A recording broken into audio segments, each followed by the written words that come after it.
An unidentified man lost his life on Sunday night while riding this bicycle in Biscayne Village.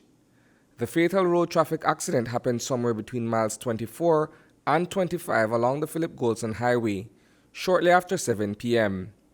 Also traversing that dimly lit stretch of road was 58-year-old Edwin Hill.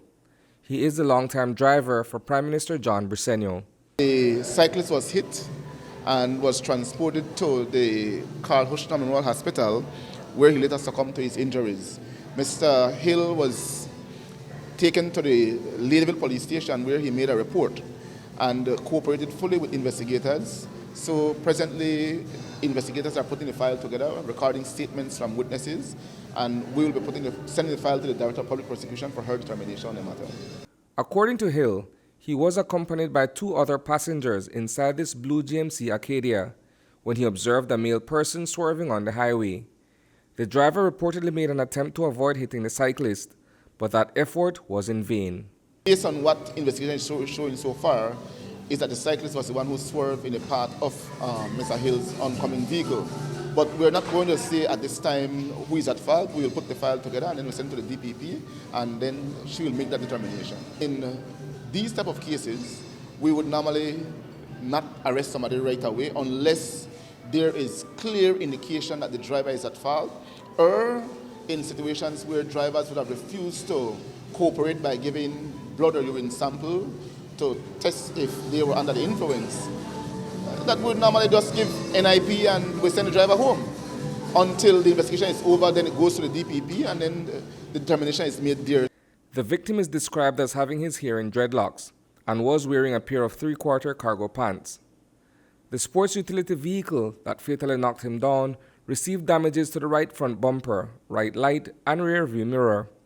In the wake of that mishap, questions are being raised whether preferential treatment will be afforded to Hill. Yes, there are going to be those who will want to say, oh, that because I'm Prime Minister driver, but I would just invite them to look at the history, to look to see how we have dealt with situations like these in the past, and they will see that no special treatment has been given to Mr. Hill due to the fact that he's a Prime Minister's driver. I'm saying in a case like this, will he continue to drive for the Prime Minister while investigation continues? Is there anything the police can do to kind of intervene and stop that from happening in the process of the investigation? No, that's a matter for the Prime Minister to decide. But Mr. Hill is free to drive like any ordinary person. If you were to be involved in an accident right now and you kill somebody, the police have no authority to tell you can't drive. You can continue to drive until the matter goes to court.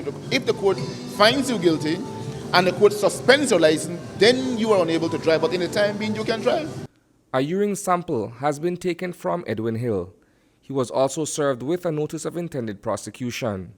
We note that in August 2019, Hill and then opposition leader John Biscayne survived a near-fatal road traffic accident along the Goldson Highway in the vicinity of Rayburn Ridge.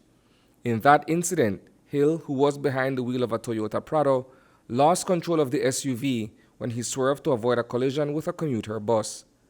The vehicle flipped several times before coming to rest on the opposite side of the road near mile 37. Hill and Biscayne received varying degrees of injury and were transported to the Northern Medical Plaza in Orange Walk Town. Reporting for News 5, I am Isani Cayetano.